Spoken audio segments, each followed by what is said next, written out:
Bismillahirrahmanirrahim. Kita akan berbicara tentang asbabun nuzul. Salah ucap boleh, tapi tidak boleh salah pengertian antara asbabun nuzul dengan nuzulul Quran. Asbabun nuzul, beberapa sebab yang menjadi latar belakang turunnya Al-Quran. Tapi ini bukan berarti semua ayat Al-Quran yang turun itu karena adanya sebab. Tidak. Karena ada beberapa ayat yang turun tidak adanya sebab, karena untuk menegaskan ketauhidan, untuk menyampaikan prinsip-prinsip keutamaan yang di luar hubungannya dengan kejadian atau peristiwa yang memerlukan jawaban kewahyuan. Kita akan berbicara secara khusus tentang asbabun nuzul. Salah satu atau instrumen yang ingin memahami Al-Quran sangat memerlukan asbabun nuzul, akan terbantu untuk lebih mencairkan pemahaman bagaimana mengkontekkan, merelevansikan penjelasan teks dalam hal ini adalah Al-Quran. Memahami asbabun nuzul itu sangat penting.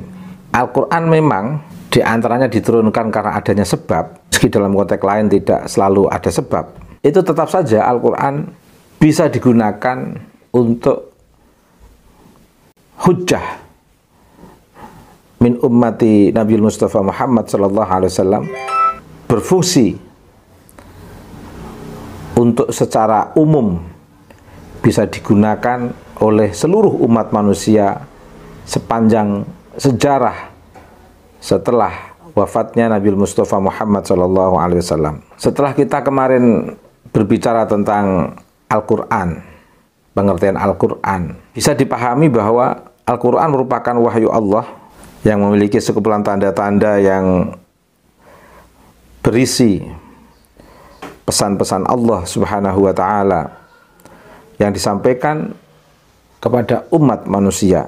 Pentingnya memahami asbabun nuzul untuk menguatkan pemahaman umat terhadap Al-Quran dalam konteks peradaban umat Islam.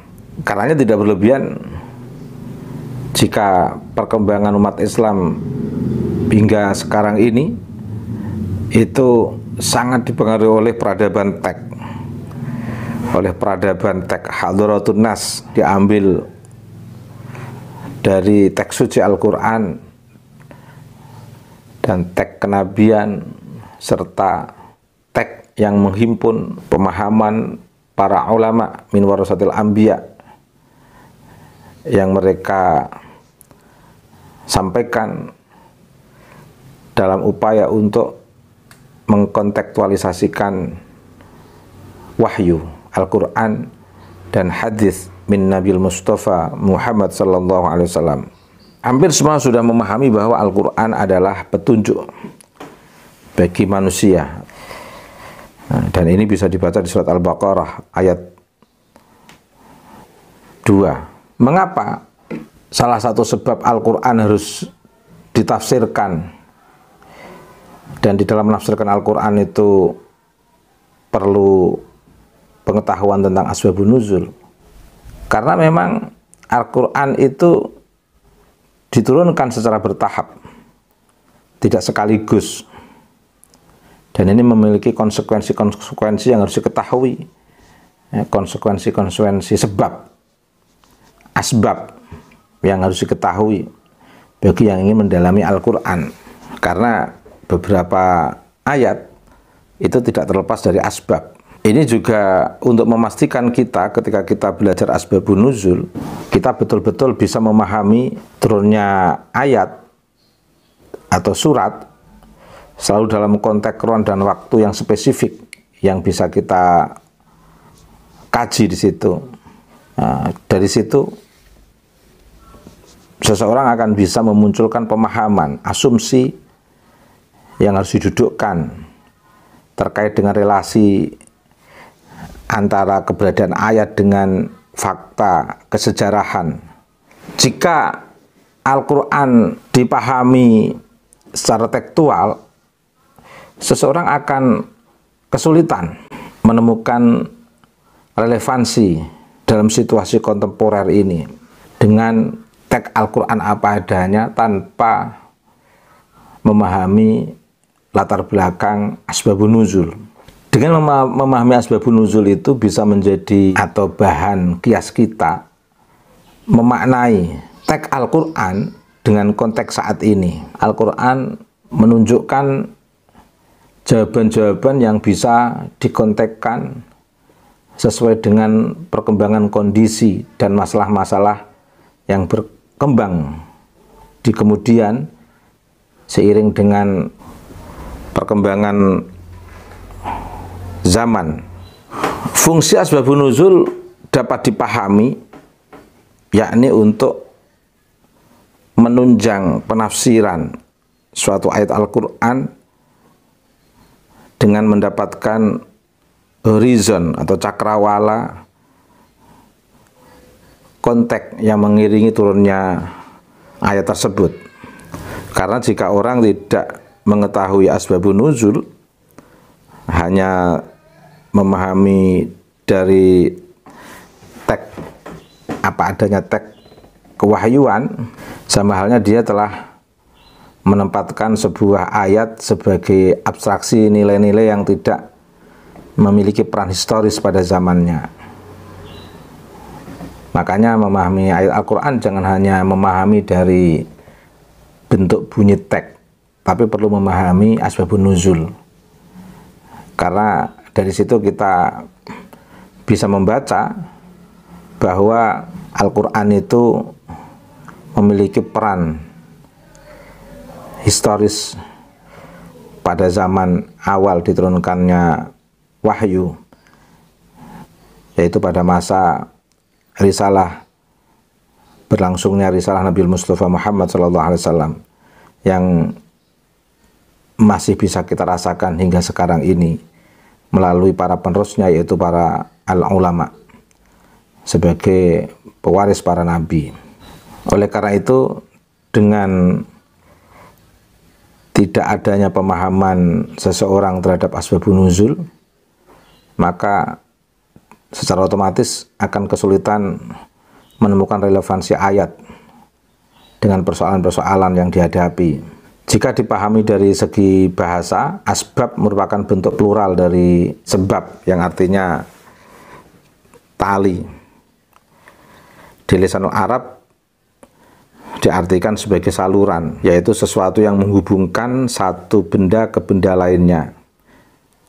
Ma yatawassalu bihi ila ghairih. Bisa dilihat di lisanul Arab ini ya. Lisanul Arab yang ditulis oleh Ibnul Mansur, juz 6,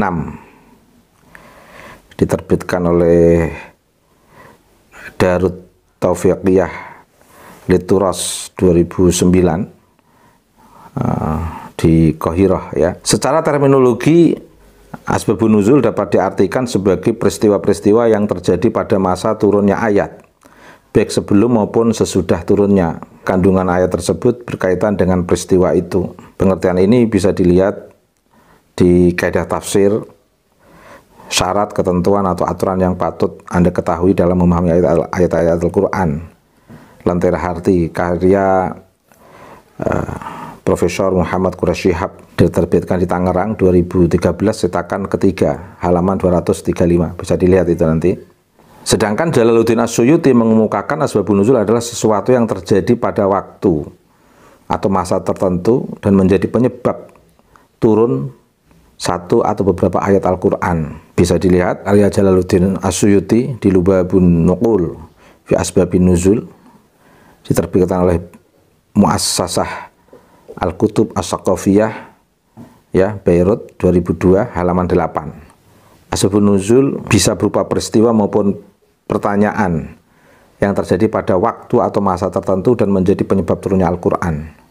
Dapat ditarik dalam satu benang merah. Asbabun nuzul itu berupa kejadian tertentu atau adanya pertanyaan yang diajukan pada zaman Nabi, dan ini berlangsung selama kurun waktu 22 tahun.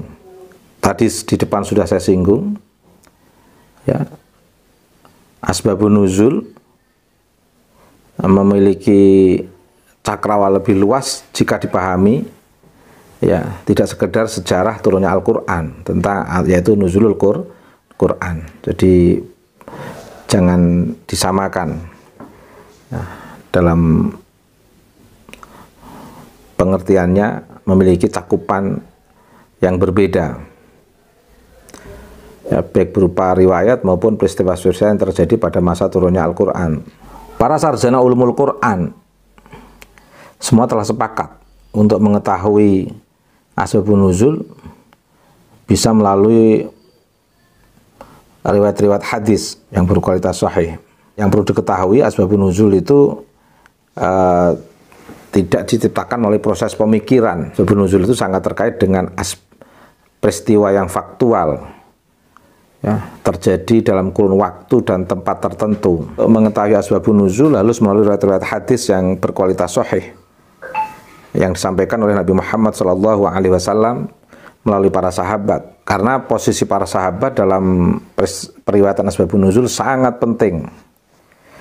Nah, sahabat telah membuktikan, menyaksikan secara langsung proses turunnya wahyu bersama Nabi Mustafa Muhammad SAW. Di dalam memahami asbabun nuzul itu kita bisa melacak adanya kesaksian dari seseorang yang mengalami atau mendengarkan sendiri peristiwa itu dari Nabi Muhammad SAW. Jika ada orang yang menginformasikan, oleh karena itu asbabun nuzul dapat berasal dari periwayatan yang dilakukan oleh para sahabat. Bicara asbabun nuzul, ya, tidak bisa dilepaskan dari riwayat. Oleh karena itu Nabi dalam riwayat Imam Ahmad atau Broni dan At-Tirmizi bahwa Nabi pernah berpesan agar kita hati-hati dalam berbicara mengenai diri beliau, kecuali apa yang telah menurut pesan beliau, apa yang telah kalian ketahui, dan barang siapa yang sengaja berdusta atas nama Nabi, maka Nabi dengan tegas menegaskan agar mereka bersiap-siap duduk di neraka. Hal yang sama, barang siapa yang berdusta atas Al-Quran tanpa mempunyai pengetahuan tentang ayat tersebut, maka dia juga harus bersiap-siap bertempat di neraka.